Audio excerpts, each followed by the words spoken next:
Welcome to This Week in East Brunswick. This week, students at Frost School celebrate the Chinese New Year.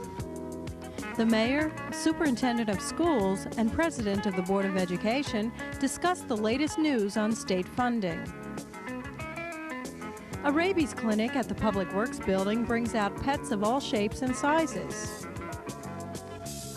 And Dolly Vasta says Broadway Bound is as close as Playhouse 22. These stories and more this week, including a review of Monday night's town council meeting. First up is Thursday's day-long celebration of the Year of the Monkey at Frost Elementary School. Hi, I'm Amy Fisher, and today I'm at Frost School. This is Ann Berry, the English as a second language teacher. Hi, Ann. Could you tell us what's happening here today? We're having our Chinese festival today. The bilingual class and my ESL students have prepared for about a month for this, and we have a variety of activities for the children to participate in, showing arts and crafts from Chinese culture. We have Chinese paper cutting, paper folding. We have examples of Chinese costumes, Chinese face painting. Any child who wants to will get their name written in Chinese characters. They may try to write their own name in Chinese characters or some of the words, Chinese symbols. We have their horoscope here. They will all find out what animal they are. And we have a musician, Mrs. Chu, the artist rather, will be doing some painting for us, and Mrs. Lee, who plays an ancient Chinese type of harp almost. We would probably call it a zither. That will also be taking place. And we have a young man, Shen Chao, who is new from Shanghai, China. He's a third grader. His father was a virtuoso violinist. He will also play a song called Happy New Year. And he'll be playing now. Just tell us a little bit about the bilingual class, who the teacher is, and why we have a bilingual class in Mandarin. Okay, whenever a school district has 20 or more speakers of a particular language, the state requires a bilingual class. Mrs. Ho Lo is our bilingual teacher, and she teaches the children here at Frost School in the bilingual program. I teach them English. She instructs them in the same curriculum the other children are covering, using Mandarin as a means of instruction until they are able to understand and speak more English. And how many children are in that class? Right now we have 19 students in that class. Okay, thank you very much.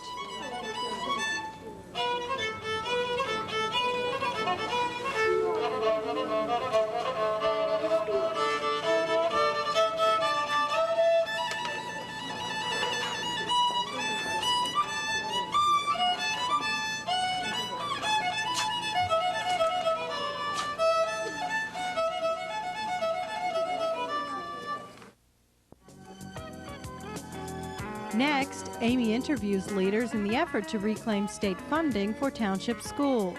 But first, here's a quick look at programming next week on Channel 8. Start the President's Day holiday with a half hour of aerobics and abdominals with Lenore Kulik. That's Monday morning at 10 on Look Great, Feel Great. Kings and Crowns are the focus of Stories from the Library at 10:30. And Tuesday night at 7:30, it's You and Your Money with Paul Hansen. Special education programs in our schools is the topic discussed Wednesday night at 7:30 on Spotlight on Education. At 8 o'clock, high school athletes talk about what keeps them involved in sports. That's on 18 Growing Up in East Brunswick with Laura Ivan. Thursday night at 7 and 8, This Week in East Brunswick returns, and at 7:30, it's Let's Talk Health. Keep an eye on the community bulletin board for news of local events and scheduling updates.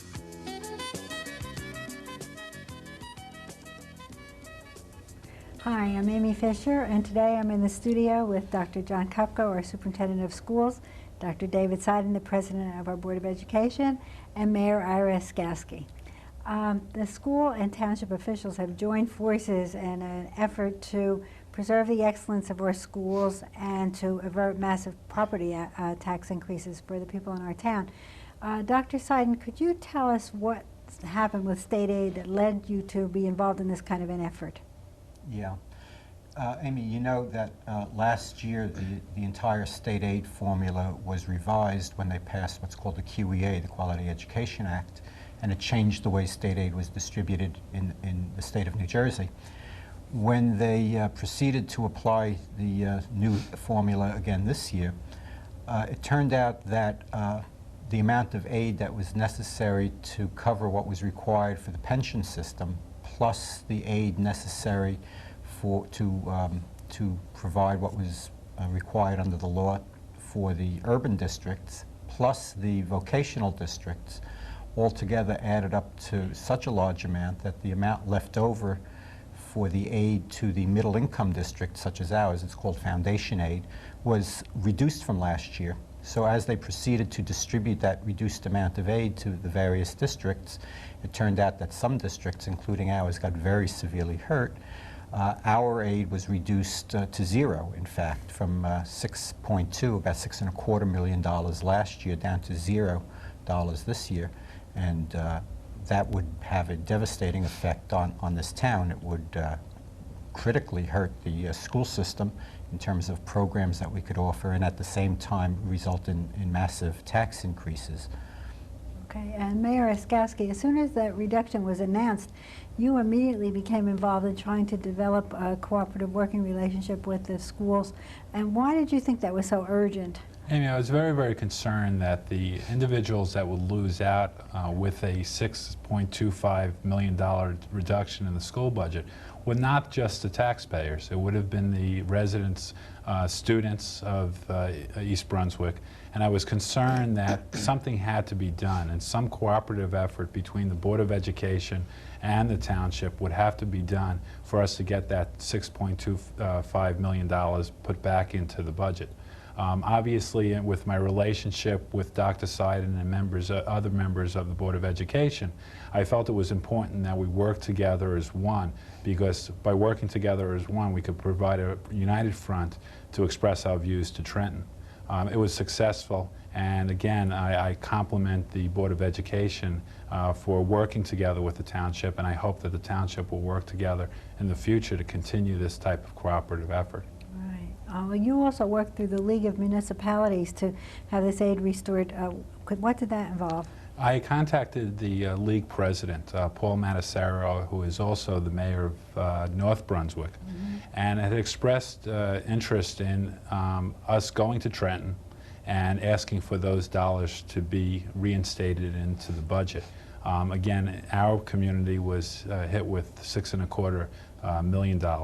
And the township of North Brunswick, where Paul Matasera is also the mayor, was going to lose in excess of $2 million.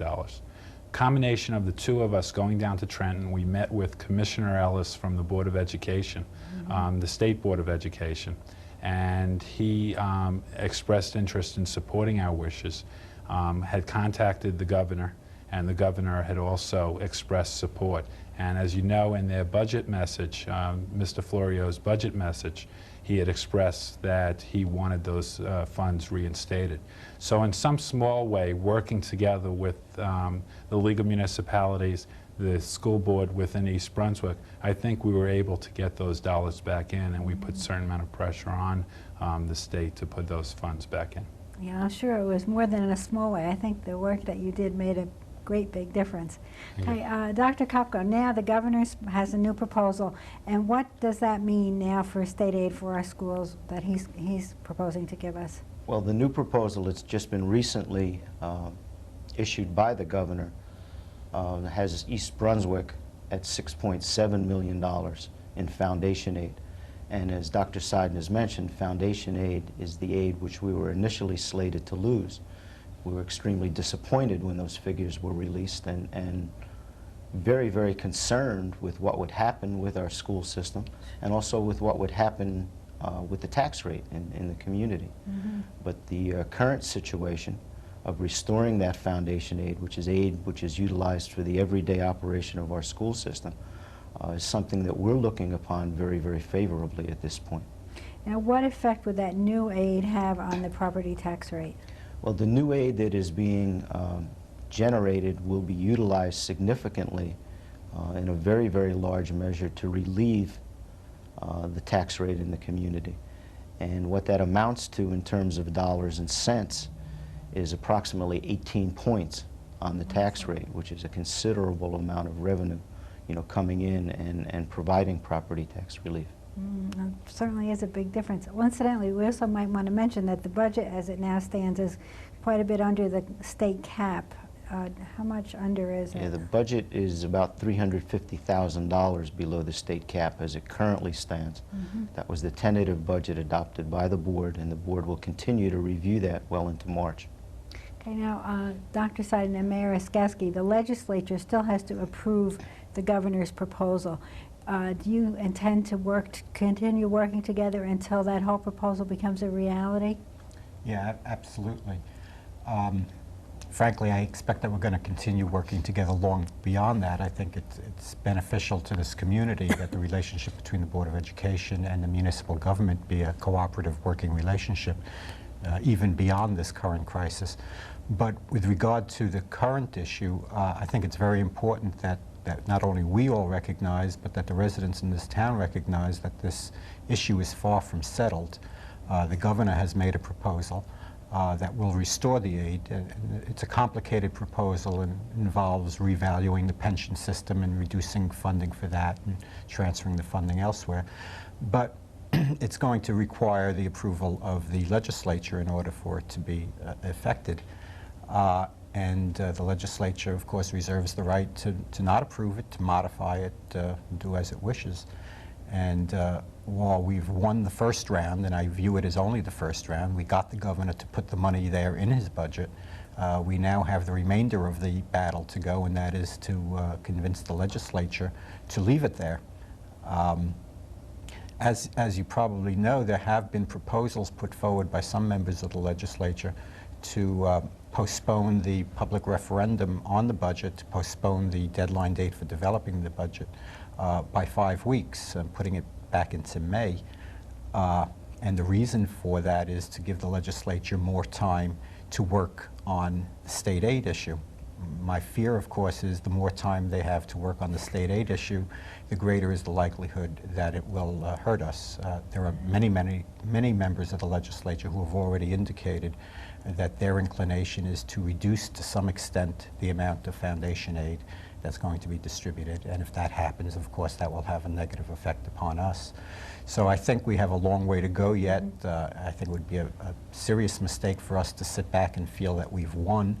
Right. We have to keep on pressing the issue and make the legislators realize that this is basically a property tax relief issue.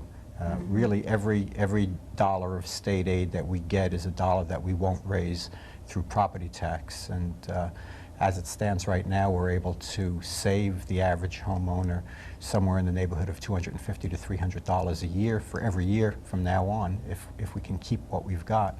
And every dollar that we lose from that is going to be a dollar that will affect the property taxpayer, and people have to realize that and keep on fighting. And the mayor and I and everybody else in this town, I'm sure, will pull together to try to prevent any losses. Also, obviously, the residents want us to work together. We have had a very, very good relationship over the years and continue to work together for township school board issues throughout at least my 3-year term as councilman and now as mayor. The residents want us to work together. They thought this was a very, very important issue, that they wanted us to continue to work together. And going beyond today and tomorrow. Obviously, this battle is not over with the state. We have to make sure the legislators agree to put the $6.25 million back into the budget. And it's obvious to me that the residents are going to send letters to their state legislators. Yes. They're going to send letters to the governor. And we have to show a united front to make sure that $6.25 million is brought back into the budget.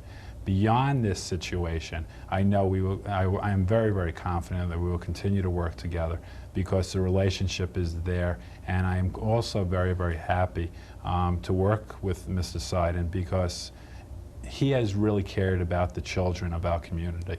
And he has cared about the future and the educational needs of those individuals that go to our school districts. And I will always support somebody that has those views for the future. Well, thank you very much, and we're really happy to see this kind of cooperation. I know I've heard from a lot of people in town that it's all the same town, and it's all taxpayers' money, and they're our kids, so everybody has to work together for their benefit. So thank you very much, and we'll be back again with more news about the school budget and the state aid as things develop. Hi, I'm Dolly Baster with your Playhouse 22 Arts Update, and I wanted to remind all of you out there that Broadway Bound, the wonderful Neil Simon hit, is playing up at the Playhouse, and it will be running Friday, Saturday nights at 8:30, Sunday matinees at 3 o'clock through March 1st. Don't miss it. It is a funny, funny show. If you've seen any of the other Neil Simon plays that we've done, this is the third of the trilogy that he wrote and considered the best of them all. And Don Gordon, who's always in our box office, and our president, has asked me to please announce and make sure everyone knows this, that the Playhouse is wheelchair accessible.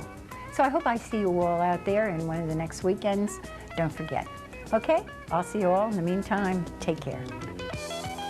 Hello, my name is Dan Pierce, and I'm a 12th grade student enrolled in the Horticulture program at East Brunswick campus of the Middlesex County Vocational and Technical High Schools.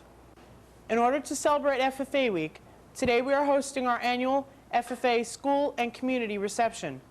The purpose of this reception is to display student projects and describe to visitors some of the various activities we participate in as members of the FFA organization. For example, visitors will be able to see a student collection of 50 specimens of plant materials which are native to New Jersey. The seeds from this project will be propagated to produce plants for landscape design later in the spring. Also, today, many of the students are working on Valentine's Day floral designs. They have made floral arrangements filled with red, white, pink, and purple chrysanthemums and carnations. Baker's fern, baby's breath, and other spring flowers finish their designs.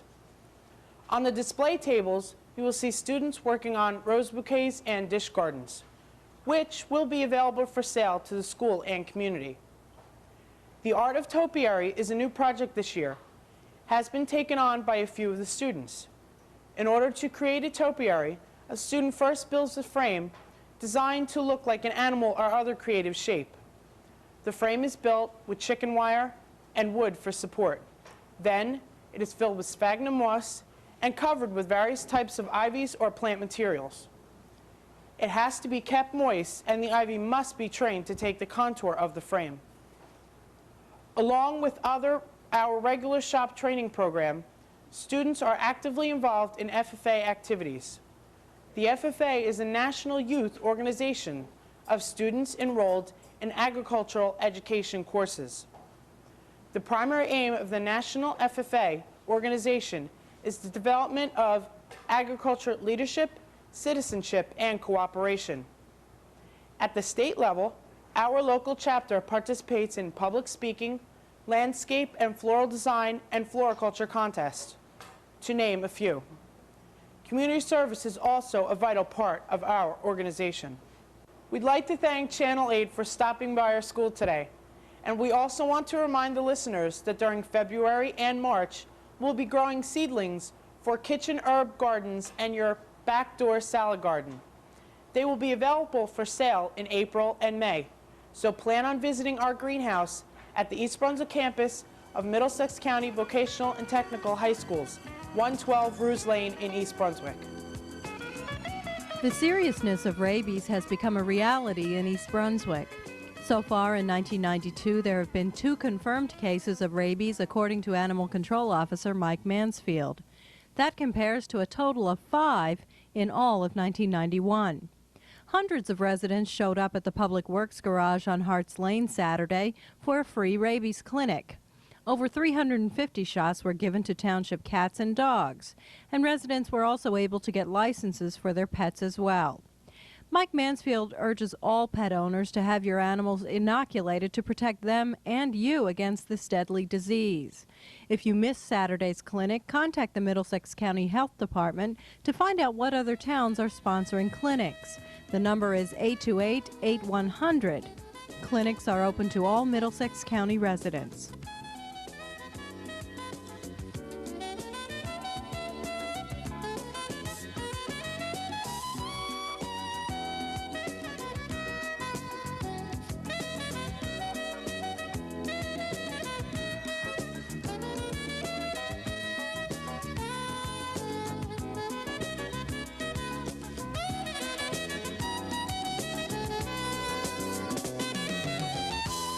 Assisting with the opening pledge at the February 10th Township Council meeting was Brownie Troop 832. 4 Brownies from Lawrenceburg Grammar School showed great care and responsibility in presenting the flag. Monday night's business began with a mayoral proclamation honoring the Friends of the Library. Mayor Oskowski publicly noted the important contributions made by the organization. Now, therefore, be proclaimed that I, Ira Oskowski, Mayor of the Township of East Brunswick, who hereby proclaim that March 2nd to March 8, 1992 shall be known as Friends Book Sale Week within the community in order to recognize the enormous contribution made by the Friends of the Library and to encourage participation in the book sale by all citizens. Be it further proclaimed that Civic Center Drive shall be renamed Book Sale Drive from March 2nd through March 8, 1992. Congratulations. Thank you. In other council news, Mayor Oskowski referred to budget and service concerns. Budget stability while maintaining high levels of service are companion goals. I truly believe that a stable tax rate is of the utmost importance to the residents of East Brunswick. A promise to keep it stable should not be taken lightly. In the 4 years since I became a councilman, how did we do? In 1989, we had a tax rate of 71 cents. In 1990, 71 cents. In 1991, 70 cents. And in proposing my first budget as mayor, I am proposing a stable tax rate of 71 cents. This is stability. A stable budget does not come easy. First, my staff and I had to deal with elements beyond our control. Insurance costs continue to exceed all other elements which make up the municipal budget. The appropriation for insurance shows an increase of $520,741, which represents a 19.5% increase. I also wanted to maintain and increase the level of service in our community. While other communities are considering a reduction of solid waste collection, I had taken the opposite approach.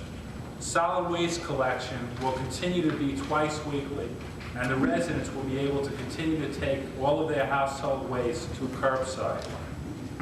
We have also expanded our recycling program, which will help East Brunswick improve our environment. The census reports tells us what we have already realized as well. East Brunswick is a maturing community. Seniors are an active and vital part of our community. They have been instrumental in improving the quality of life. The Department of Aging continues to be one of my highest priorities. An appropriation for the Department of Aging shows an increase of 4%, and I endorse the need for expanding their facility. The mayor also commended the Department of Public Works and Water Resources and the Department of Parks, Recreation, and Community Development for maintaining service standards without a cost increase. Volunteers, sports, and cultural groups were also praised for their contribution to the community. Adrian Eisner, budget analyst, received a special thanks from the mayor for the long hours she worked on the budget. In other news, a chart highlighting the Hardenberg Lane construction phases was displayed showing estimated and actual costs of approximately $1.6 million. Although scheduled to begin in the spring, the construction project met with criticism from some area residents. However, referring to 60 or 70 letters of support he received, Mayor Oskowski was quick to respond. My feeling is, let's go forward with it. We did compromise with the residents in that area that had raised concerns, and I think it's a good project. Displaying a quick responsiveness to community needs, the Township Council is looking into the fire protection standard at the Oak Creek Senior Citizens Development. According to Vincent Sorreo, Old Bridge Volunteer Fire Company Chief, East Brunswick District 1, the present system does satisfy more than minimum standards, but it could be improved. Instead of the typical wet system used for fire protection, Oak Creek was constructed with a dry system. The precious minutes required to pipe in water are a consideration in a building housing senior citizens and disabled residents. And in last week's council review, we reported that one resident was representing the senior citizens of East Brunswick. We would like to clarify that while she said she was representing seniors in town, she was not representing the East Brunswick Senior Center.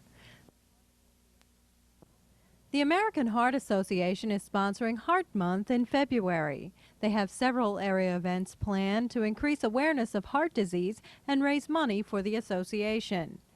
First, on February 17th, it's Pledge a Pin bowling fundraiser at 1 o'clock at the Carolier Lanes in North Brunswick. On February 18th, it's the third annual Celebrity Waiter at the Somerset Hilton at 7 o'clock.